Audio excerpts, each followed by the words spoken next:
Welcome back, guys. The Stephen Gillen Crime Files, together with other true crime and other noted content, including documentaries and very current elevated films, are now currently migrating worldwide on main TV platforms. So, are they running you towards Putin? I mean, these guys are really clever, especially Putin. They know who they're dealing with, right? Yeah, but here's what they would do. It starts working between these forces, Ron. Yeah. The thing is, what I was always told is just keep your ears open. They really didn't want me talking. Both sides. They would say, keep your ears open. But I have a big mouth. I'm one of these people that I'm going to speak. And that was so it was hard. So I was, in fact, one FBI agent called me a rogue. He says, "You're a rogue elephant. You like to deal with, on your own." I said, "George, yes, I do, because if I have somebody else out in front of me, you're going to compromise me, and I can't do that. If you want me, then let's do it this way. Otherwise, I can't do it." And eventually, I left the bureau after that, and I was dealing with Russian Mafia, which is a dangerous, dangerous thing. Tell us, we was gonna get there with that. So, but let's go back a little bit to the Putin administration. So, what was the goal there? What was your goal? I'm sure these strategies they developed, but what was your role there? What was you doing? If you could speak about it. Well, there's some stuff I could speak about. Some I can't. It wasn't, I never was involved in looking for intelligence or things of that nature. That was never my role. I was interested in going after the Russian Mafia and arms smuggling. Yeah, that was big. I knew of a lot of arms smuggling coming out of that was being handled via Eastern Europe to Al Qaeda and other groups, and I was really after a lot of that. But in order to do that, you have to have friends. You have to have friends on the inside. You just can't. To listen and just, you have to have friends on the inside that are willing to talk. I had some Palestinian Liberation Organization officials that were working with me. I had some good PLO people, and they were eventually, put down. I had different people working with me. And so you're learning. You have to have allies. You just don't go into this business and you're all alone, or you put on a disguise. That's a lot of garbage. Anybody puts out does a bolt, what I seen that with one guy that was outside or caught in Moscow. Yeah, that's not how you operate. You don't operate in the shadows. You operate in the sunlight. So you would have lost some people along the way, I'm guessing. Good people who was compromised and it didn't go well for them? No, I never put anybody in jeopardy. No, I'm not talking about you, but you would have, friends you've there's someone that what I've been told is some of those PLO people it didn't go well for them in Belarus. That's what I was told. Michael, I'll use his name. I understand this was as of a couple of years ago that he was put in jail. One of my, I've lost my sources there. I still have a couple. The ambassador was close to be, and you see what happened to him. He's out. Valery Sepkalo. Valery Sepkalo was in Belarus, and now he's on the run. Lukashenko cracked down on everybody. And in Russia, but Timothy Borodin's still probably involved. He was a friend. Alexander Orlov was close to Putin. He was a friend. I hope he still is. They were good friends of mine. And we talked honestly. We really talk from the heart. When you're talking with somebody, you better be what's right. Don't talk about what's wrong to get secrets out of them. You don't want to do that. Yeah. And there's been so much, especially in later years, about that oligarch system, about how a lot of oligarchs have been dethroned, they've moved. Things are changing there, and that structure that was put together there about the the Russian resources and so forth. So on the back of that, I want to talk about the Russian Mafia. What was your dealings with them, and what happened there? How did you start to infiltrate this area of organized crime? This came through I'll bet you his name is Igor. This Igor introduced me to a lot of them. He would actually go around. He had some sort of security badge that he would use when he was in Russia, so he couldn't be questioned. But he introduced me to a lot of them, and eventually I would spend the night, and we were sleeping at somebody's house not far from Stary Arbat, the old Arbat area, and it was a beautiful apartment. It was still under construction, so we slept on mattresses on the floor, but it was very nice, and they treated us nice. We'd go to clubs where the drinks were so outrageous. I mean, you could never afford it. None of us could afford it. But the Russian mafia would pick it up. On this Andre, let's put it that way. We would go to the banya, the spa with the pool, and then we'd go and we'd go to all these places. And up at the meals, they pick up everything. I would meet a lot of the different people, and then there were a lot of Muslims that would come around us at times from various places. One time, and I mentioned this, when the Mitsubishi Bank, the one Arab wanted to get money cleared out of the Mitsubishi Bank. Where was it? It was in dollars in the Mitsubishi Bank, and he was from the UAE. He was from the UAE, I believe. My memory doesn't serve me as well. It could have been someplace else, but I think it was the UAE. And they had a few $1 billion, and they wanted to get out of the dollars and put it into euros or some other fashion, and they didn't want to tip off the Americans. Yeah, I mean, there was a lot of that stuff. I mean, that was ongoing.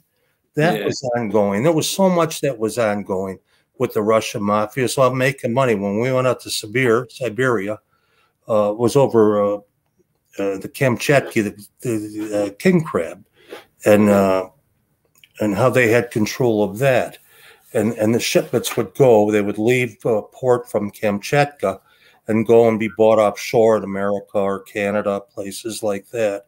And they'd be paying astronomical fees to the Russian mafia. The same with the caviar. You'd get the beluga caviar, or the Kaluga, excuse me. Kaluga came from the Amur River, and it's very expensive. It's very similar to the beluga. And they had control of that. So there was a lot of that was ongoing. So, look, what would you say then? Okay, having this experience with these different strains of organized crime, let's call them, what do you think was the difference between the Russian mafia and the Italian?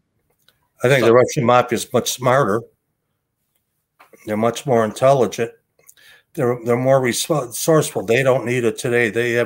It's like the Russians would say, on the outside we may look European, inside we're Asian. And what that would mean is they won't come up with a decision right away. They want to wait and think about it, and that's how they operated. It's the same with the arms smuggling. You had out of Belarus, you had Wesley Michalczek, who was Polish, but he also had a place in Moscow, and he had a place in Warsaw, and he had a place in Belarus that he lived at. And I entered the home of his partner, who was one of the biggest arms smugglers. And I would go to his home for dinner when he wasn't there. I don't want to mention the name of the person that let me in, but we would have dinner in there. And of course, I was rifling through the files, things like that he had there. He didn't have much there because everything was in Malta, but he was operating out of Belarus, Russia, and he still is big. He was big in the arms smuggling into various countries. That's like Victor Butt at Moscow. Now, I think I met him. I'm not sure, at a dinner table. He was the one that was arrested for the smuggling arms. But I don't recall him. I just remember the face. I don't remember talking about that with him. But I met a lot of them. And, they would talk about arms smuggling, and they would get it out. They were talking about diamond smuggling, jewelry, things like that. So we're going to go now. I know, in your extraordinary life, well, you've met a lot of people. Robert De Niro. Tell us about Robert De Niro. Actually, he's a very shy guy. I disagree with him politically, but he's a friend. Let's put it that way. I disagree politically. I'm more of a moderate on everything than versus being up to left or right. But he's a nice guy. He's a friend. You know, he gets into his parts. You know, we discussed. You know our our people. He's a friend. He really is a nice guy. But he's gone through a hard time. He's a human being. He's gone through divorces. He's got children. He's got other things. But he's basically a nice guy. Yeah, he's done some unbelievable work. So here's a question. So who would you say out of all the actors? I mean, you know, we can go back to George Raft, all of these guys, to Robert De Niro, who plays the best, closest role to the mobsters that you knew. Who do you think is the best? Plays it the closest? In the Union or anywhere? I mean, as an actor, De Niro in Part 2. De Niro in The Godfather Part 2 was excellent. I mean, that played how it really is growing up, and you know, with the Janko oil and things like that. He grew up hard, and eventually he had to kill to survive. And I knew a lot of people like that had to do that. So I thought he was fantastic. Joe Pesci plays how I seen a lot of mobsters and Goodfellas. You know, I knew some of those people. You know, I knew absolutely. I knew the Varios. I didn't know Henry Hill. That doesn't. You know, he definitely could not have been mob. I think he exaggerated a lot, but I knew the Varios because I knew Big Paulie and I knew the Peters. The one thing, they were all named Peter and Paul. I knew his son Petey. I knew them quite well, and. But he played how, I'm not saying that he played that part. He was more how when you get somebody that doesn't care, that's how they act. They'd sooner kill you. Yeah, he played Tommy DeSimone. Yeah, Tommy DeSimone. Yeah. Yeah. But look, so look, let's bring it back. Let's bring it back to more modern times. Now I know, you know, a lot of ex-mobsters who've come out the other, you know, some big names have reached out to you. Sammy the Bull Gravano, very, very current. Of course, he was the underboss of John Gotti Sr., involved in Paul Castellano, and you know the decline in the end of the Gambino family, certainly of that time. What happened with Sammy Gravano? Well, what happened with Sammy took the rap for his kids. I know his attorney, Tom Farinella, very well. He's a friend of mine, his attorney. And he took the rap for his kids. His kids got involved in the drugs. And as a result, he took the rap for them. He didn't want to, you know, what a father would do. And so that's where he got involved. But the thing is, let's face it, he killed 23 people. How do I feel about, you don't kill. I mean, to kill 23 people and then, you know, get to be free, it's hard for me. And has he reached out to you? I mean, he reached out to you. I mean, these guys do, don't they? Well, yeah, they did. Yeah, he did through his attorney, but I wasn't able to do it. I couldn't do it. Let's talk about another name, John Gotti Jr. Right? You know, I mean, yeah. Tell us about your dealings with John Gotti Jr. One of his associates reached out to me, and we met on a couple of occasions, and he wanted me to help, but I couldn't do it. That's not for me, you know. I mean, even if I could, it's not something I would do. What did he ask you to do, Ron? Can you tell us? Well, at that time, he was going through his problems with John Alite, you know, and as a result, they wanted me to go after Alite. You know, I don't know John Alite. I'd never met him. I mean, we've heard of each other, but I've never met him, and I don't know anything about him. And you know, they wanted me to go after him, and I just, how am I going to go after him? I don't know anything about the guy. So, you know, when John Gotti Jr. was, you know, or through whoever was saying, go after John Alite. Well, they wanted me to help bring him down because he was saying things that may or may not have been true. I don't know the answer to that. So it became a problem for me. If I'm not going to do something if I don't, you know, have no knowledge of it. And the things I could say was I knew Joe Pioneer Mount. no one's going to stand up to Joe Piney or Moan and tell him not to do something. Nobody. Joe Piney was a respected man. I wouldn't dare think of that. So I've interviewed Johnalite, and you know, I know you've been on a documentary where you know, doing some work. You know, we're privileged enough to be doing some work with you, Ronald, and other people on another documentary you've done. Mr. Undercover has to be said. Excellent, excellent work. Oh, thank you. Johnalite's on there. I mean, you don't know Johnalite. Have you ever met John ever? No, never met him. Never talked to him. So what do you think about this kind of beef between these two guys? You know, between John Gotti and you know, and this and Johnalite. Do you think what do you think about it, Ron? What's your view? I think what you're running into are various egos on both sides. You run into egos, and when you know one says you're lying and the other says it's a he said, she said type of attitude, you know. And if I don't know, I'll inject myself with the truth if I know something.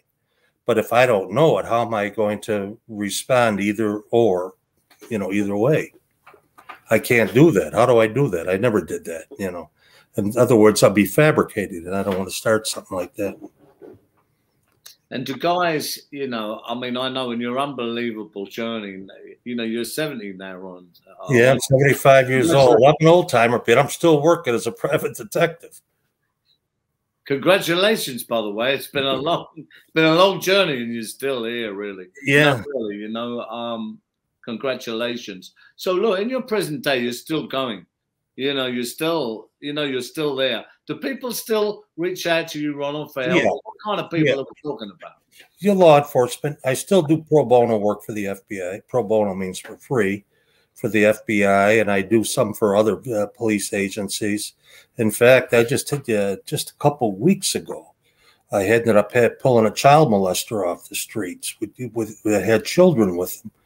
We were going after a client of mine, said his wife was going with this guy, and I checked his background and found out he was convicted 10 years, or last year, of child pedophilia and molesting. And he was sentenced to 10 years and given a suspended sentence. Well, I did is I put a legal GPS on the vehicle, and as a result, I found out where they were going and the hotel room, and that the children would sleep with both of them, 3 or 5-year-old and I think a 12-year-old. And I had the Williamsburg police come in on a capias warrant. In other words, it was a warrant for his arrest, and we pulled him off the streets. He's in jail now. He handed them a forged ID, and he was an illegal. I mean, he was an illegal immigrant that came here, and I don't like the word today. You know, I still use the word illegal because it's a violation of the law. And he came here and from El Salvador, and he was supposed to be in. The reason they had the capias, he never showed up for probation for over a year. And now we got him off the street. So things happen. I'm glad to get that. Makes me feel good that I was able to get somebody off that was a child molester. Ronald, it has to be said that your story is supremely unique, you know, to many other mob stories, as it were. You know, it's really unique in the sense your father was a made man capo. You was born into that life. You lived that life. You was a mob associate undercover for 17 years. You know, then went on to work for the contracted to the CIA, the FBI. You've been to Russia. You've worked on the Russian mafia. You've seen many sides of the coin, as it were. Now, where you are now, so seasoned in your journey, what do you think about organized crime and mafia now as a whole? It's a cancer. It's a cancer that's still there, and it's not going to stop. As long as the public is willing to put up with our own wants, we want more, we want this, we want that, we want better for ourselves instead of thinking of each other, you're always going to have that. It's a way of life. I don't see how you can stop it. If you want what your neighbor has because you don't have it, that's how it goes. And they're going to make sure you get it. It's like the drug business. It's out of control worldwide. You're heading toward an implosion on this planet. We see it happening, and I don't see a solution to it. America's it's gone. I mean, you're going to see some sort of revolution here, one way or another. That we're going to have to pick up the pieces. It's like what Einstein said. You know, they asked him how World War III would be fought. He says he doesn't know, but World War IV will be fought with sticks and stones. And I mean, he was so correct. So, you know, Mafia, people would say, goes right the way back to the old country. Some would argue, hey, you know, it was there when the conquerors come on Sicily. We had to look after our own, so we protected our own, and you know, and it comes from these roots and all that stuff. So is there, you know, and it's honourable and men of honour and all this. So is there anything good? Is there anything? Well, the validity of what happened early on is correct. They were looking after their own. And that's where it came from. And when the Italians came to America, the police were all British or Irish, and they had their problems. So they had to organize their own groups. As a result, that was their protection. Later on, of course, it got out of control. It's like anything else. You let something fester for too long. It's one thing. Once you've reached your goal, then stop it. But it doesn't work that way. It continues. And that's how it happened. And then you had the rise of the gangs, and it's like the Jewish Mafia, Irish, gangs, things like that. Maybe not as secretive and clandestine. Well, the Jewish Mafia has been the most clandestine. And I always said, remember how the Cosa Nostra would bow their heads to the Jewish Mafia. They were the ones that were really the dominant factor in the background. Yeah. This is going back to the days of the Black Hand. It was always, yeah. So here's a question. And you're definitely the man to ask it. Of all the great guests I've had the privilege to interview, what do you say to the people then, Ronald, to say, well, hey, yeah, I get it about these mobsters, organized crime and all this stuff they're doing. But to me, in my life, where I am, I think the government are corrupt. I think politicians, I don't trust them. And I think they're bigger crooks. What do we say? What's the answer to these people? What's the truth there? They're all crooks. I can't decipher. I mean, I just seen so much corruption that I don't know if there's an answer anymore. Corruption seems to rule. I've seen it in politics all my life. I don't care if it's Democrat, Republican in this country, or I've seen it elsewhere. Canada. I can go on in countries. We have our problems. As long as mankind doesn't learn how to live with each other. And I'm not talking through some socialistic banner or, it's like the Bolsheviks. They took over Russia. They were the smallest group of all of them. But they had the loudest voice. And they made sure they controlled the media centers. Once you control the media centers, once you start screaming and putting your people in the right time, they'll overcome the timid individuals that are out there. And that's how it operates. And that's what you're seeing here. You're seeing it elsewhere. It's going through the world right now. So look, a lot of people are going to be concerned by what you said there, but I'm not, a lot of people, they're seasoned, they've lived a life, they see a lot of things, and they're asking these internal questions, especially now when the world is going through a transition. But what's the solutions then, Ronald? So what do we do? People have to learn to live with each other. If we can't learn to live with each other and respect each other, respect is an answer. Instead of having that greed where we want something else, we have to learn to live within our needs, not look at our wants, but our needs. And then we'll be more successful. But I don't know how we can stop it. That's the problem. And I don't like being to portend omens of ominous times, but I don't see the answer. I wish I did. I don't want to say something that may not be correct, and outside of what I see. And I don't know the answer. We've let greed run amok, and it's taken over. I mean, sure, you have the majority of the people are good people. That's the problem. The vast majority are good. We're not out there. It's not neighbor eating neighbor. There's small groups that take advantage of our goodwill.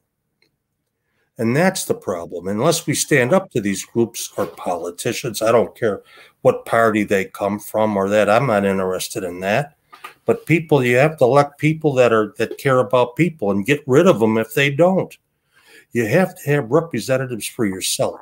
They have to represent your values and the rights of people. And you know, you can't let money talk. Like we used to say, money talks and bullshit walks, you know, and unfortunately, you know, you got to let you got to elect the right people. And we're not doing that. We're stupid. And you, Ronald, you know, in a unbelievable life where you've had to contend with so much, have you any regrets? No, I have no regrets. I'm glad what I did. If I go down tomorrow, I wouldn't say fearless, but I'm not that fearful. I'm fearful for my family. That's one of the reasons I came to Williamsburg, because my family's protected here. You know, I have the CIA training center just a couple miles away. And so we have good security here. For them, myself, no, I'm not that, you know, I've lived a good life. You know, I'm content with what I did. If I go tomorrow, I go tomorrow. I really feel that way. I've lived a good life. Yeah. And I'm proud of what I did. And here's a question. If you had one bit of wisdom to give to everyone out there from all the unbelievable waters you've had to travel, the valleys you've had to traverse, you know, the dark corners you've had to navigate out of. If you had one piece of advice or one wisdom or learning as a takeaway for everyone, what would that be, Ronald? Respect each other. Humble yourself. Respect each other. There's nothing wrong with humility. Humility is a fine attribute. Don't come off with an ego. If you're coming off with an ego, here I am and there you are, you're asking for trouble. You've already turned somebody against you. Come out with respect, a shake hand. You know, a handshake and a warm greeting. Ronald, that is so very well said, you know, and I'd like to say to all the viewers out there, thank you for tuning in to another unbelievable episode of the Stephen Gillen Crime Files. We're now live on Roku, Amazon Fire, and LG TV, and we'll be migrating now also to other major broadcasting platforms. Now, I have to go back and I have to say to you, Ronald, that this has been an unbelievable privilege, an unbelievable interview. There's so much jewels in there. It's a very, very unique story. I'd just like to say thank you for inviting us into your life, sharing this unbelievable content that you have, and for coming on the platform.